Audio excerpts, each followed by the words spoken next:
à tous les amis, bienvenue sur Chacaltech. Aujourd'hui les amis, l'heure du bilan est arrivée. Je vais vous parler des intras que j'ai déballés il y a plusieurs mois. Donc les KZ ZS6, les KZ ZSR et les BGVP DS1. Parce que déballer, tester les produits, c'est bien, les tester longtemps c'est mieux. Vas-y canard, envoie la sauce.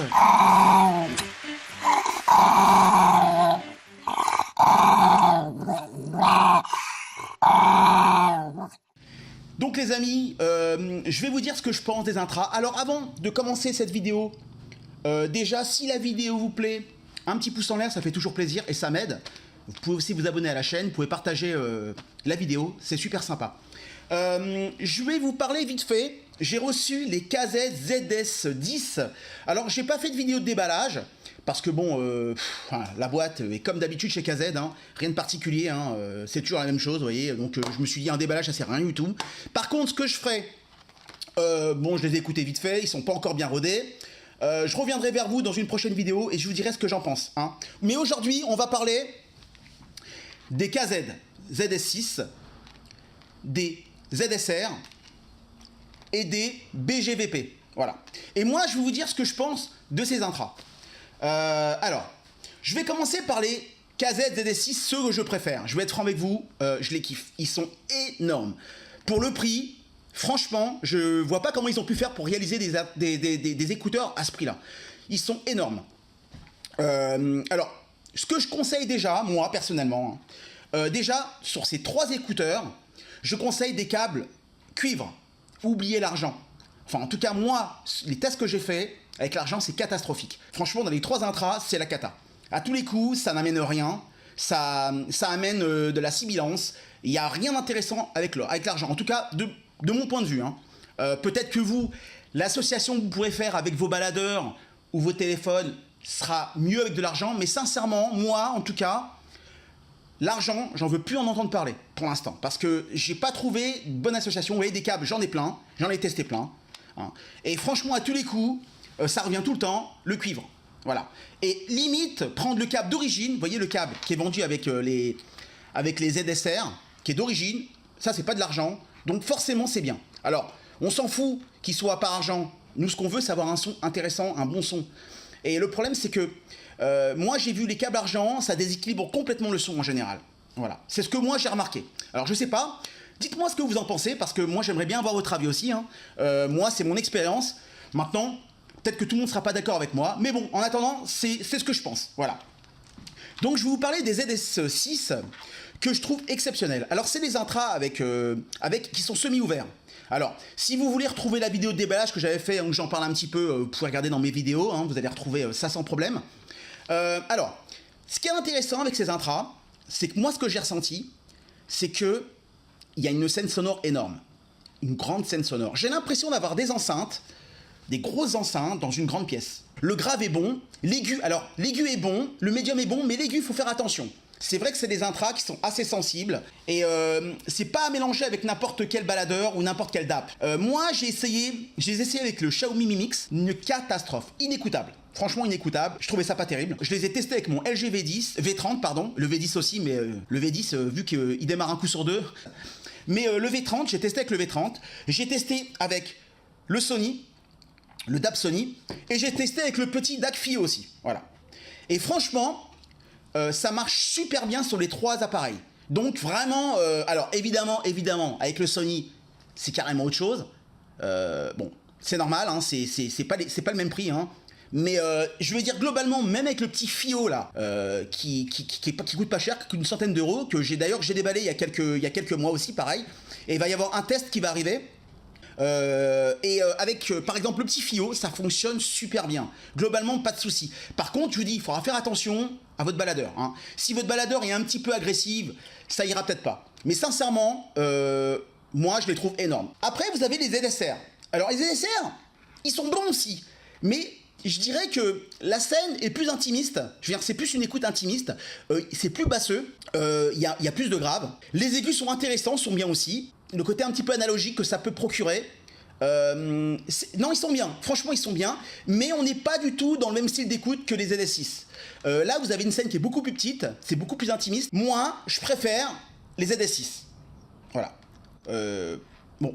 Moi, j'ai testé avec des amis, il y en a qui préféraient les ZSR. Donc vous voyez comme quoi, et les goûts et les couleurs. Hein. Ce qui je reproche un petit peu aux ZSR, si vous voulez, la scène sonore qui est pas aussi bonne que les ZS6. Le grave qui est un petit peu exagéré. Hein. Alors vous me direz, on peut rentrer dans l'équaliseur et corriger un petit peu, mais là je vous parle d'une écoute directe, hein, en mode direct. Hein. Bien évidemment, on pourrait tout corriger. Hein. C'est sûr que à partir du moment où on tape sur l'équaliseur, on peut augmenter le grave. Mais moi j'essaie de vous donner le caractère initial des écouteurs. Voilà. Donc ils sont très bons. Là, c'est une écoute plus intimiste, plus une petite écoute. On a l'impression d'avoir des petites biblios dans une pièce normale. Ça fonctionne bien. Là, on a vraiment l'impression d'avoir une grande pièce avec des grosses enceintes. C'est l'impression que ça me donne. Et vu que c'est semi-ouvert, vous avez une scène sonore incroyable. Voilà. Ça, c'est vraiment le point fort. Je trouve que, de toute manière, je vais être franc avec vous. Hein. Les ZS6, pour moi, actuellement, c'est les meilleurs intras que j'ai. Ils déchirent les filles au X1 sans problème, une raclée. D'éclat, franchement, c'est assez équilibré. Ils sont vraiment très très bons. Hein. Franchement, ils sont très très bons. J'en suis vraiment très très content. Je les ai écoutés sur plusieurs baladeurs et à tous les coups, je me dis waouh, ça marche bien, vraiment bien. Alors après, vous avez les BGVP. Je les ai depuis moins longtemps que les autres. Donc c'est vrai que c'est ceux que j'ai écoutés le moins, malgré tout. J'avais commandé les DSA en version 1 et je suis sûr d'avoir reçu les DSA en version V2. Pourquoi je vous dis ça? Parce que c'est pas se préciser dans la boîte. Oui, dans la boîte, il n'y a rien de marqué. Il n'y a pas marqué si c'est les V1 et les V2. Ça, c'est un problème. Et j'ai un ami à moi qui avait reçu les V1, qui n'avait pas aimé du tout les V1. Et il m'avait expliqué qu'il manquait d'aigus, c'était en retrait dans le haut, et qu'il y avait du grave, mais que c'était, voilà, il manquait de définition. Bon. Là, ce que je les ai écoutés, moi, j'ai trouvé tout le contraire. J'ai trouvé que c'était super détaillé. Donc, je suis passé voir mon ami, et je lui ai dit, écoute-les. Il les a écoutés, et il m'a confirmé que ça ne peut pas être les V1.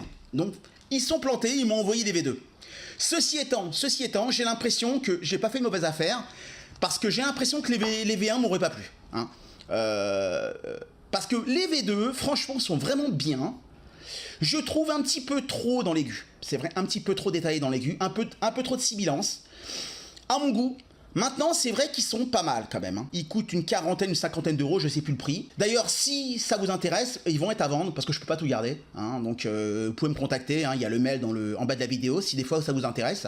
Parce que là, j'ai fini mon test et puis bon, bah, je vais m'en séparer. Mais voilà. Donc, globalement, si j'aurais un classement à faire, je dirais franchement les ZS6, les ZSR et les BGVP. Voilà. Les trois sont bien. Hein. Franchement, on peut pas dire que... Il n'y a pas de mauvais écouteurs là, vraiment. On est à peu près dans la même gamme de prix. Les KZS6 sont une quarantaine d'euros. Sola, les ZSR, une vingtaine d'euros. Et là, on est quand même sur une quarantaine d'euros, une cinquantaine d'euros. Donc finalement, c'est pas forcément les plus chers qui sont les mieux. Encore une fois, c'est mon avis à moi. Hein. Ça sera peut-être pas l'avis de tout le monde. Hein. Mais voilà, globalement en tout cas, voilà, moi je vous donne mon bilan, je vous dis ce que moi j'ai ressenti. Et je vous dis par contre un truc important les amis. Moi, je vous conseille des câbles cuivre. Vraiment des câbles cuivre. Parce que l'argent, sur ces trois écouteurs en tout cas, ça n'a pas été. Ça n'a pas été du tout. Du tout. J'aimais pas du tout le son que ça procurait. En fait, le son est déséquilibré. Donc, comme j'avais expliqué dans mon déballage, des fois, on pense acheter des câbles plus chers. Et finalement, on se rend compte que les câbles d'origine sont mieux. Donc, les câbles, moi, je vous conseille, en tout cas, si vous voulez acheter des câbles de qualité, vous voyez là, c'est des câbles de qualité. Qui coûte un peu cher, c'est vrai. C'est du cuivre. Bon, là, forcément, c'est un câble en symétrique, en 4.4, pour pouvoir le brancher sur le Sony. Mais voilà, des câbles comme ça, il y en a, ça vaut 15-20 euros, en règle générale. Vous pouvez les trouver sur AliExpress. Si vous ne trouvez pas, je pourrais vous envoyer quelques liens, mais sincèrement, il y en a des tonnes. Hein. C'est pas un souci pour en trouver. Mais voilà, moi, ce que je vous conseille en tout cas, c'est du câble cuivre, les amis. Voilà. Mon coup de cœur, c'est les ZS6. Vraiment une super scène sonore, un beau grave, une belle scène sonore, un aigu vraiment très très détaillé.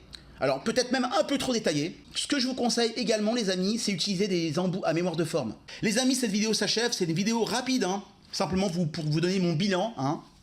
Si vous avez des questions, comme d'habitude, vous n'hésitez pas. Hein. Vous pouvez poser des questions dans l'espace commentaire.